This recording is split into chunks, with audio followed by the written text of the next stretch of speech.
foundations.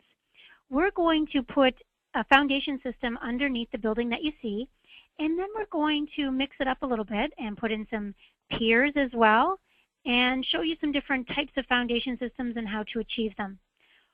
Once we're finished the formal portion of the presentation, we'll open up the chat panel. That gives you the opportunity to type in any questions that you might have about foundation systems. Once the entire broadcast is complete, I'll email you out a booklet about foundations so you can read about all the topics that we did cover in today's class. Also in that email, you will find a link to our archive.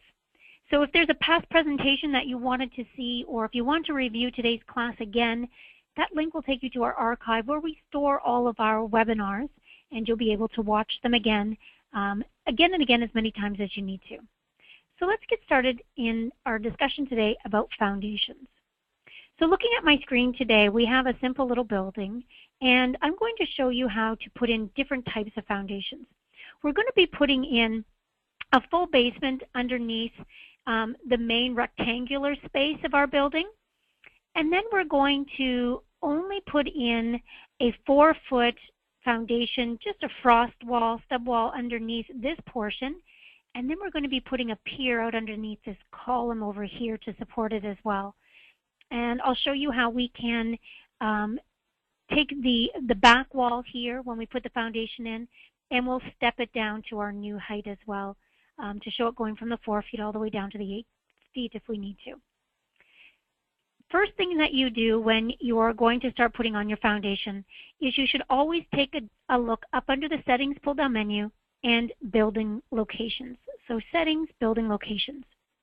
Here in the building locations dialog box, this is where we set all of our heights. So when we're looking at our ground floor location, and I'm just going to draw a little diagram here. We're going to say that this line right here is grade.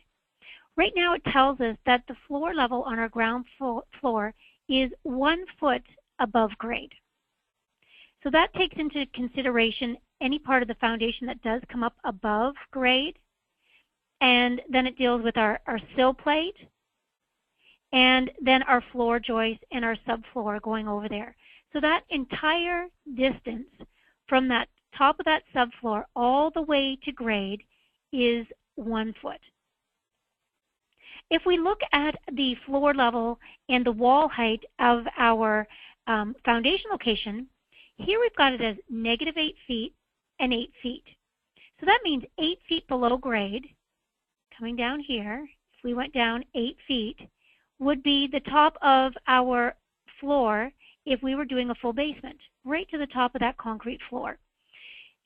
When we're looking at that, that means that it's an 8-foot wall and it's 8 feet below grade. So that means that foundation wall is going to end right at grade.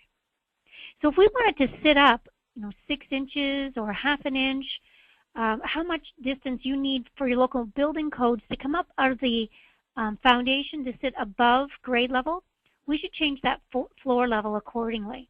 So instead of being 8 feet below grade in an 8-foot wall, let's make it -7'6" floor level and an 8-foot wall.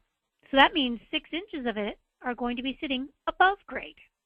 We're only going down -7'6", but we've got an 8-foot wall, so that means 6 inches of it are going to be exposed and sitting out. Okay, so that's how you can adjust your values there. Making sure that these are relevant to the type of foundation system that you're doing. If you're not doing a full basement and you're only doing slab on grade or maybe a monolithic slab underneath, obviously you don't want to put in your wall height at 8 feet and going -7'6" below grade. That's when you would adjust it. So if I, again, grab my drawing tool here, if we have a situation like this for our foundation, a monolithic slab, we're going to be looking at, when we're drawing the wall, we're going to be considering this portion of it the ground floor wall. So say this is a 4-inch slab. So that means the top of our floor on the ground floor would be, this value here would be 4 inches, sitting 4 inches above grade. If your grade was actually sitting down here, however, and you had a little bit of exposed before you got up there so that this whole value over here, perhaps that is 8 inches, then your ground floor value there would be 8 inches above grade.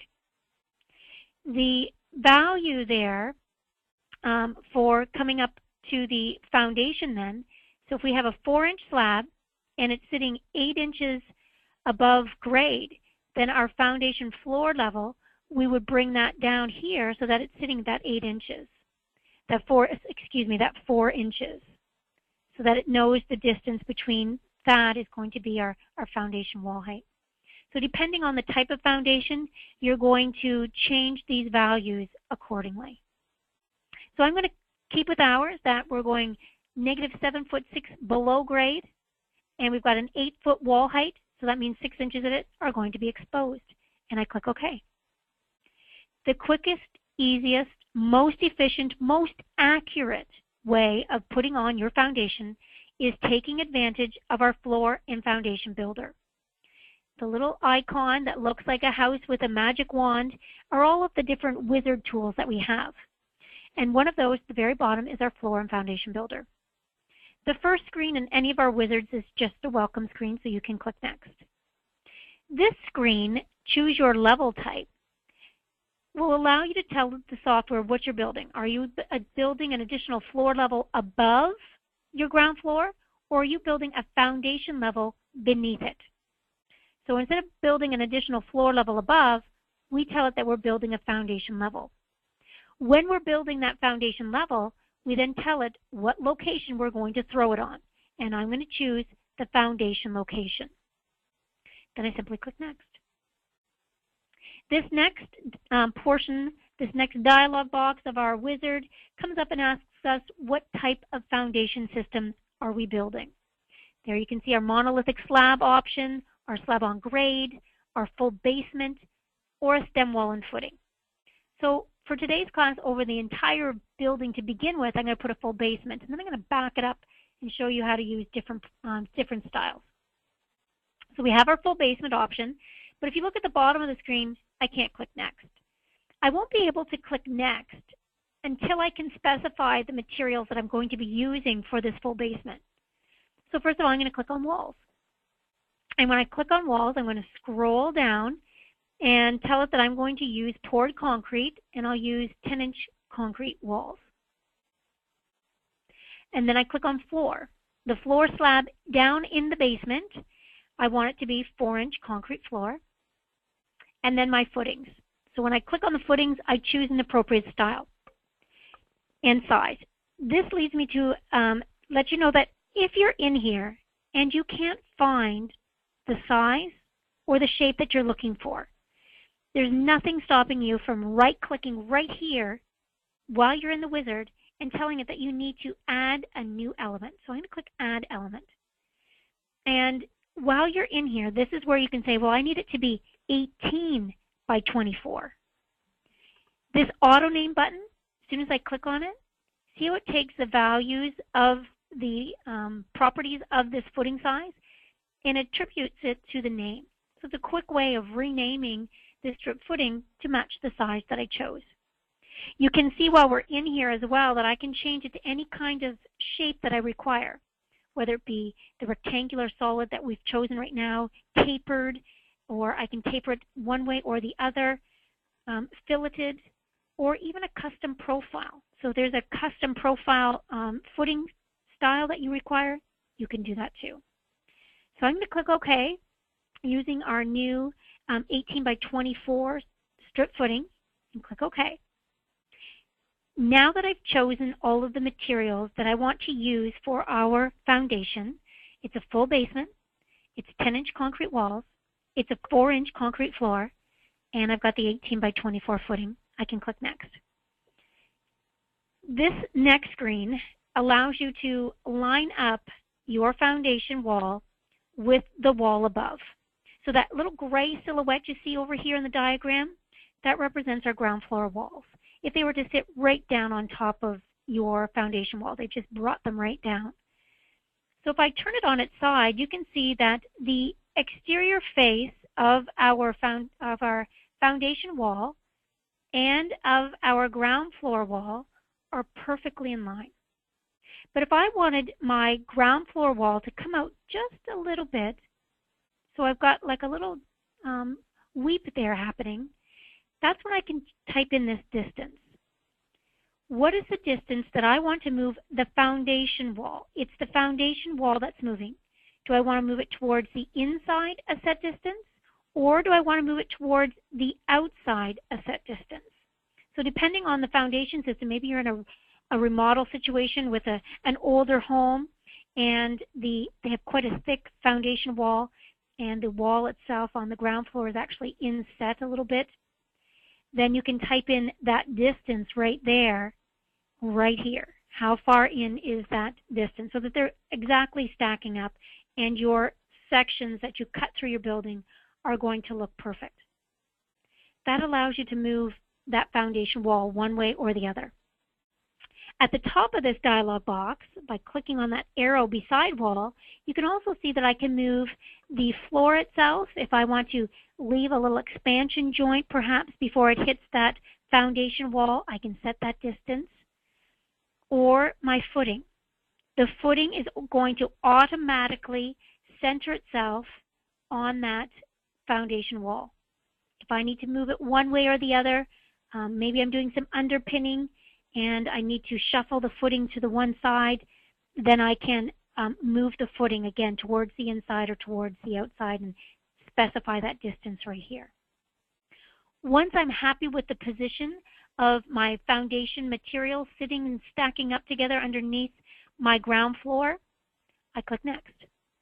The last screen is just a reminder that as soon as you click Finish, it's going to build that foundation for you. So it wants to ensure that you've made all of the selections that you needed. It's your last opportunity to hit back before it actually inserts the foundation for you. So I'm going to hit Finish, and you might be able to lightly ghosted see our footings coming around on our foundation system. We have the ability to have multiple locations visible all at one time, and when you're viewing them, they get to you get to see them so you know where they're stacking up with each other. So when I change the location to our foundation location, now we can see the ground floor walls lightly ghosted. And by seeing the lightly ghosted ground floor walls, that gives you the opportunity to see if there's any bearing walls. So we're going to pretend that this lightly ghosted ground floor wall above is a bearing wall. And I'm going to want to pull through my foundation wall all the way through. The foundation walls are just walls. So if I wanted to come up to the Wall tool and go into my catalog panel to the right, I could scroll down and choose a 10-inch concrete wall and start drawing it from point to point. That would put the wall in. And then I could use my footing tool to underneath it put a strip footing attached to that wall, so I'd have the footing underneath it as well. But something that I like to do to make sure that, again, I'm accurate is take advantage of the walls that are already there. I know that this wall here needs to be perfectly in line with this foundation wall that's already here. So I'm going to left click to select that foundation wall. Notice the grips, those little squares at each end and in the middle. The red grip shows you where you stopped drawing that wall originally. The green grip shows you where you began drawing that wall. And the blue grip is the exact center point. If I hover my cursor over top of one of those grips, see how my cursor changes? It looks like a wall with an arrow attached to it, meaning it's ready to stretch out and lengthen this wall. All I have to do is hold down my left mouse button. So I'm holding down my left mouse button and I'm not letting go until I get it up to this foundation wall above. And then I can release my left mouse button. And it's dragged and lengthened that wall all the way up. I'm then going to do the exact same thing to the footing that's beneath it. I'm going to left click to select that footing. Again, you see those grips appearing. I'm going to put my cursor close to that upper grip. Notice the change again is going into that stretch mode for me. It's showing that massive footing and an arrow attached to it. So I'm going to hold down my left mouse button, stretch it up and release, and it lengthens the footing for me as well. So now I have it in place. when we were inside the foundation wizard, we specified our foundation wall, our footing size that we wanted, and also a concrete slab. So what it did at the time of insertion is it ran the concrete slab all the way around the perimeter of our building. So right now we have this with our foundation slab. I'm going to make this area right in here just backfilled in and only have a 4-foot frost wall. So right now the entire foundation system goes down 8 feet in the ground. And then we have our footing underneath there, right there. What I'm going to do is I'm going to create this area right in here, only going down 4 feet. So we're going to cut it off at 4 feet in this area to show you how once these walls are inserted, they're like any other wall that you use, they can be adjusted in their height. So I'm going to right-click and get rid of all of those drawings that we had on there. I'm going to select with my left mouse button and holding down my Shift key, I'm going to select the walls that I want to change. These 3 walls. By holding down my Shift key, it allows me to multiple select items. So I can select those 3 walls, and what I do to one, I'm doing to the other 2 as well. So with those 3 walls selected, I'm going to right-click and look at their properties. It's under the properties of a wall that we define its height, and specifically underneath the top and bottom tab. Here under the top and bottom tab, it tells us that the wall itself is 8'4". It knew that we wanted the wall to go down 8 feet, and it knew to get it to the underside of our floor slab, it had to go down the additional 4 inches. So we're going to tell that this wall only has to be 4 feet tall. So the 3 walls that I've selected, I'm changing their height to 4 feet. Now, when you have a wall, like I've drawn those 3, and I tell it that I want to take that 8-foot wall and change it into a 4-foot wall, it takes the height off the top. So now the wall itself has a 4-foot height from here to here, and it's still sitting down at the same base as the bottom, as our other walls around it. So next thing I have to do is tell it, I need you to move up 4 feet, so you're going to match in with the height of the top of the other foundation walls. So when we adjust the height of a wall, it always adjusts it from the top of the wall. So we just got rid of this height here, this 4 feet up here, and now we have 4 feet high wall. But I want to move that so that the top of this 4-foot tall wall matches the top of the walls that are around it, this one over here. So with those 3 walls still selected, I'm going to right-click. Right-clicking always reveals our options and how we can edit and change elements. And when I right-click, I can see the option to elevate. I want to elevate these walls up. Elevate allows you to move an element vertically. So I'm telling it that I want it to be moved up 4 feet. Click OK, and those walls have been moved up 3 feet. So if I place a camera right here, see how we can see? Here's our 8-foot wall, here's our 4-foot wall, here's our footing running all the way around. Now our footing, we haven't told it we need it to move up yet.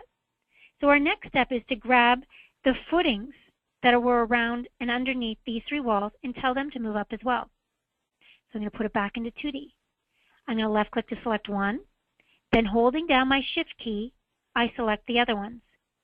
Because these strip footings are most times close to the walls, I always take the time to hesitate and make sure that the on-screen little tick there that's telling it it's 1'6" by 2 feet is telling me it's its footing. So I always want to make sure and hesitate to make sure I'm selecting the right thing. And that little on-screen call-out will tell you that it is. So with those 3 footings selected, I right-click and I do the exact same thing that I did for the walls. I elevate them to the right height, 4 feet. and click OK. Now you can see how it's trying to connect in and it's showing you the line, and that's normal for telling you that they're at different heights. If I go back to that 3D view, we can see that we still have the slab coming down here at the bottom. That slab, remember, goes throughout the entire basement, which was once there. So we can see I've just left-clicked to select it. It's got that L shape. I want to tell it to move this portion in. So I'm going to do that back in 2D. Now that I've selected it in 3D, when I go back to my 2D view, it eliminates it from its selection. But if I come back up here to the Edit pull-down menu, I can say select the last thing, the previous thing that you had selected, and it's going to select that floor again. I'm going to put my cursor over this blue grip right here in the middle. Notice when I put my cursor over the middle grip, the cursor changes to 4 arrows pointing in each direction. That's our move symbol. So I'm getting ready to move this edge of the floor to line up with the edge of the floor over here. So I hold down my left mouse button and I drag it over so that it's in line with the other surface. And I release. So if I go back to that 3D view, you can see that it's gone. It's no longer under here. It's just over in our foundation wall.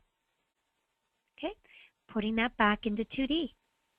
So we've learned about inserting a foundation using the wizard. And then once we've used the wizard, how we can draw additional walls, either by using the wall and the footing tool, or by stretching walls that are already there.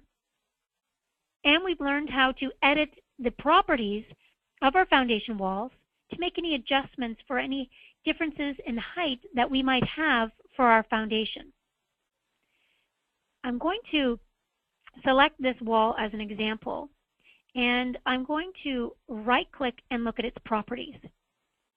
Here we can change the wall itself if we ever needed to step down the foundation wall.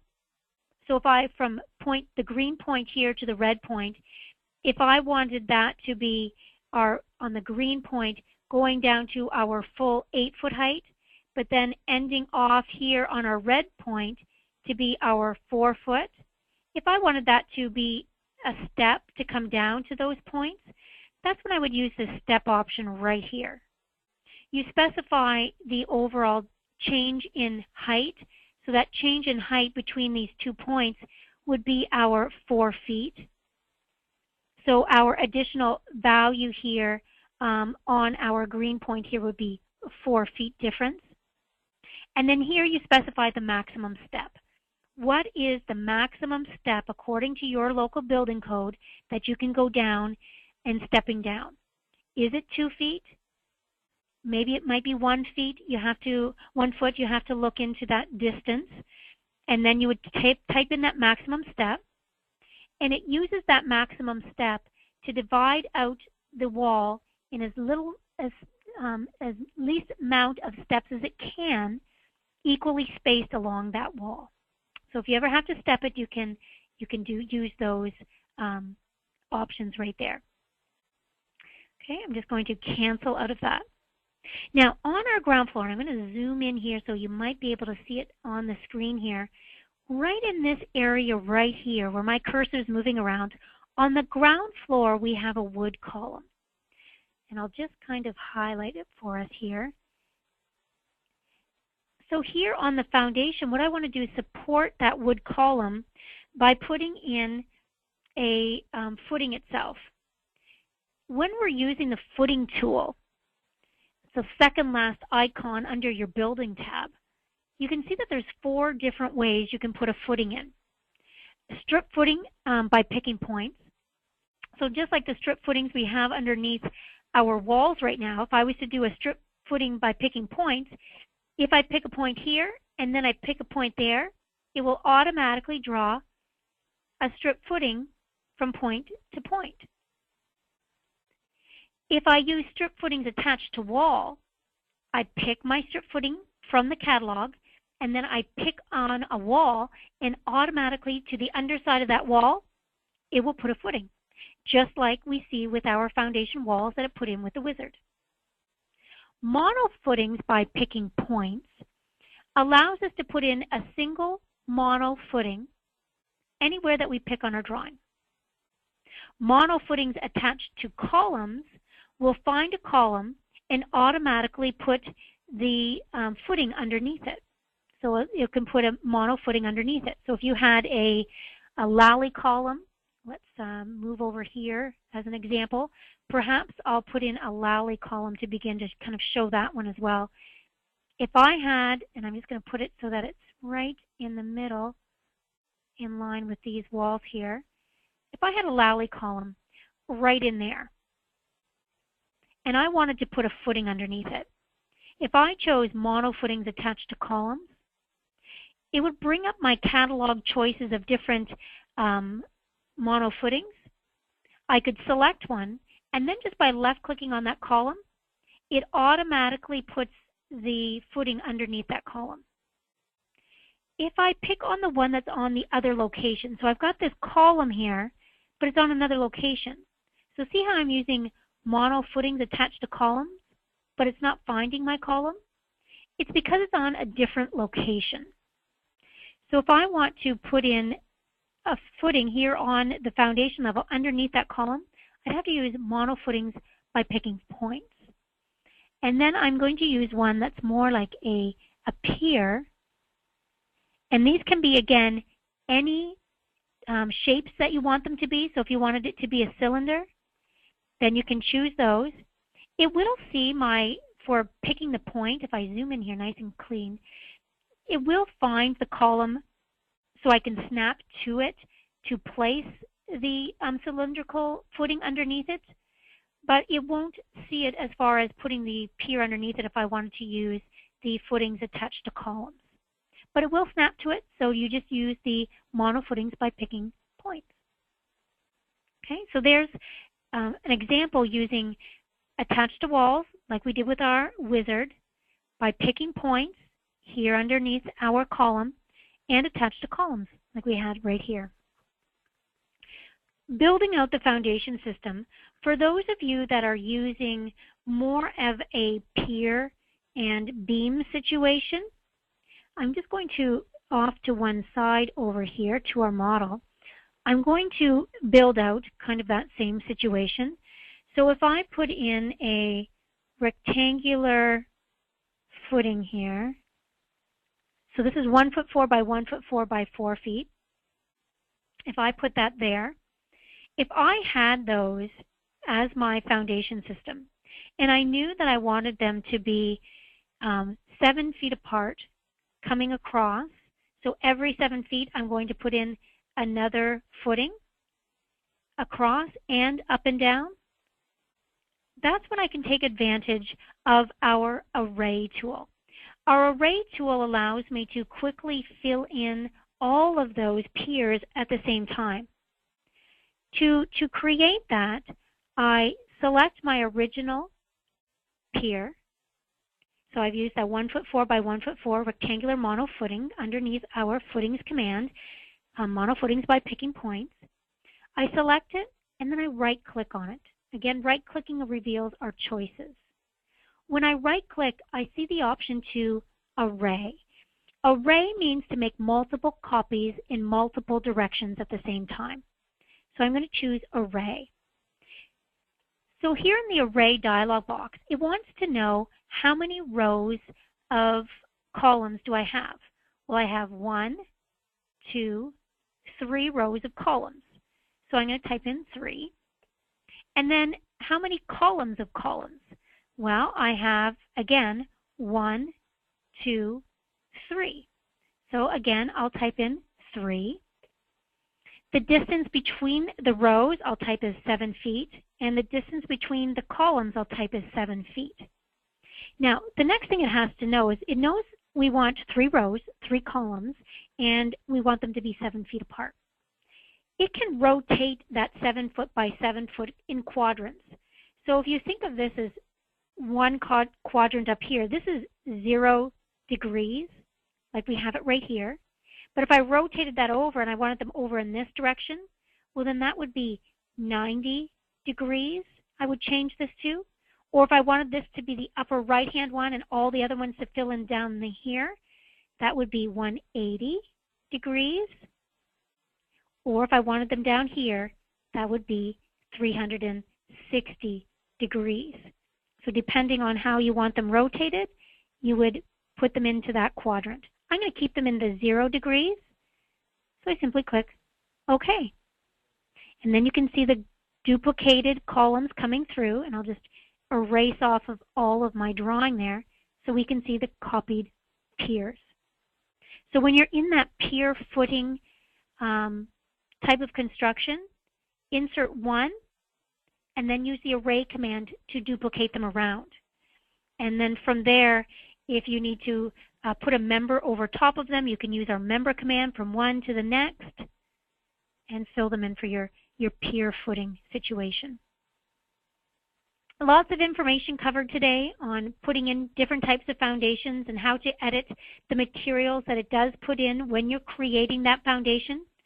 So what I'd like to do now is concentrate on the questions that you might have about foundations. You can type them into our chat panel. It's part of that GoToMeeting that's running up the right-hand side of your screen.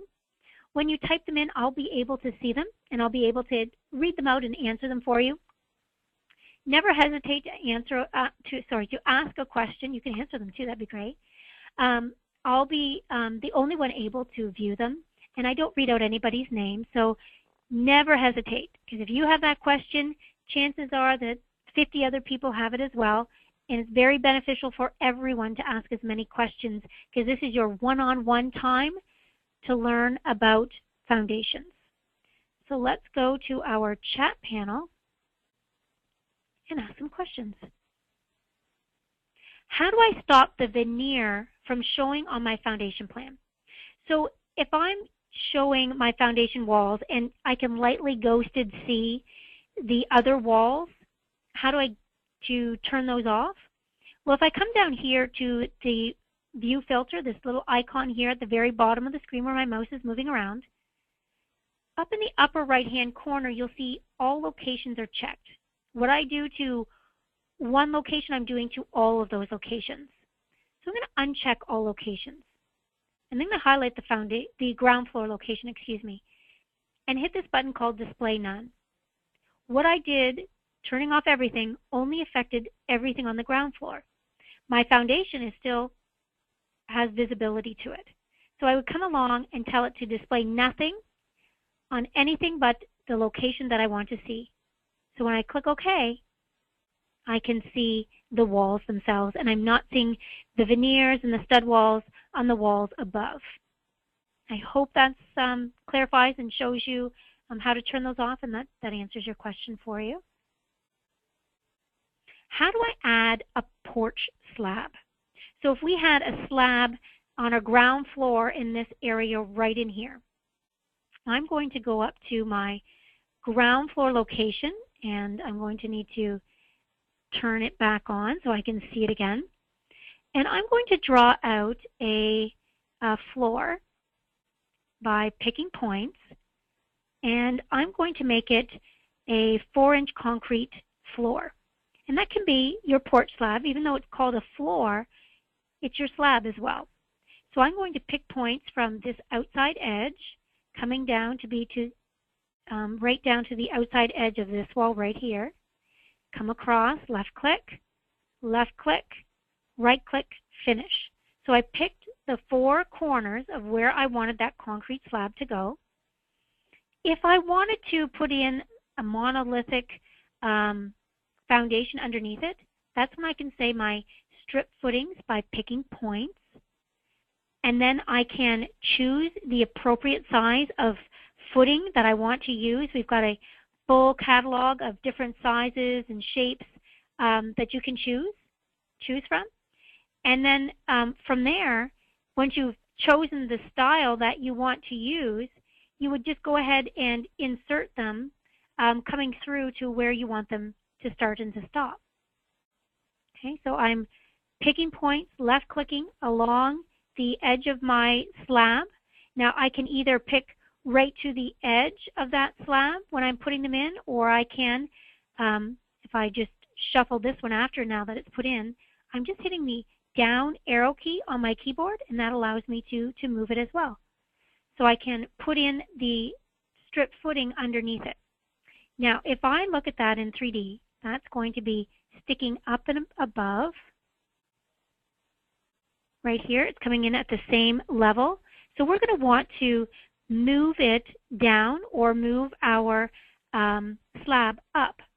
So I'm going to select the two footings that I've created. And you can select anything in any type of view that you want.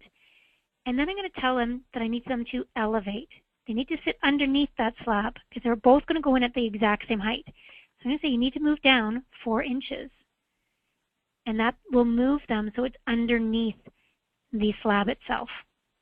Okay, so there's putting in our tapered footing on top of our 4-inch concrete floor.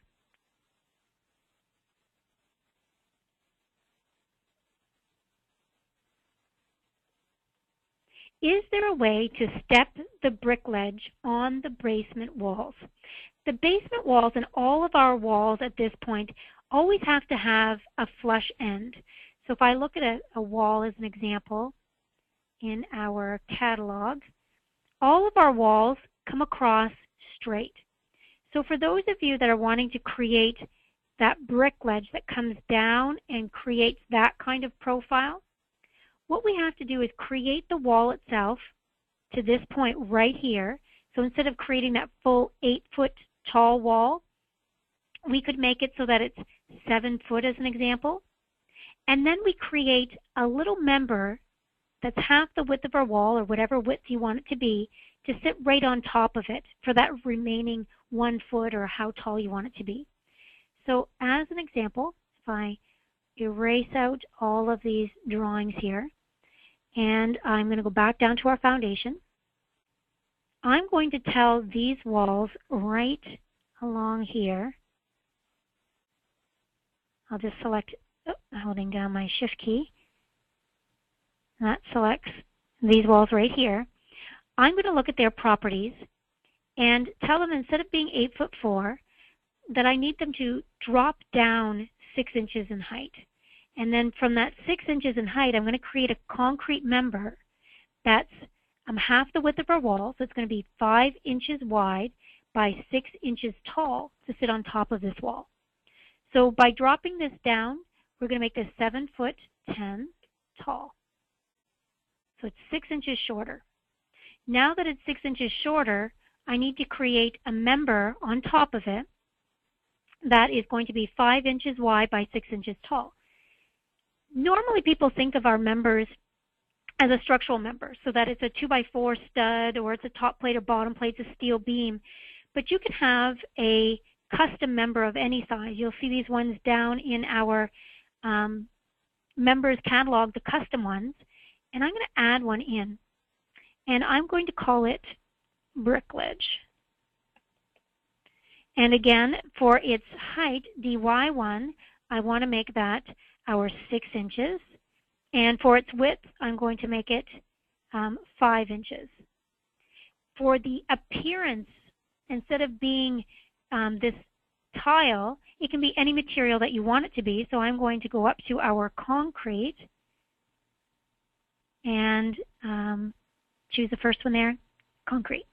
So this is a 5x6 brick ledge. And then from there, I'm just outlining where I want it to go. So I'm going to zoom in on my walls right here. So I'm going to pick right from the end point right here of this portion, and I'm going to move these later into position. And I'm just showing it where I want that brick ledge to start and to stop. Okay, so if I was to cut a section right, with those members too, when they first go in, they're going to go down at 0. So I need to select them. So I'm going to turn off the selectability of everything, our floors, our footings, our walls, columns. So I can only select members. I'm going to select that brick ledge, select all similar so that they're all selected, and I'm going to tell them that they need to elevate themselves up so that the top of them is at 8 feet flush with the other top of our walls. Click OK. So when we cut a section, I'm going to create a section here. Looking through our walls, you'll be able to see, and it's in yellow so it's hard to see. There's our brick ledge. Now with that brick ledge, obviously I'm going to want to take the time to put it into the right position along this edge, but you can certainly use this for that so that your sections look correct. Okay, so that's putting in a brick ledge. It has to at this point, because you have that L-shaped top profile coming up, over, down, and around, you have to put in the wall top and then put a member on top of it. Okay, next question.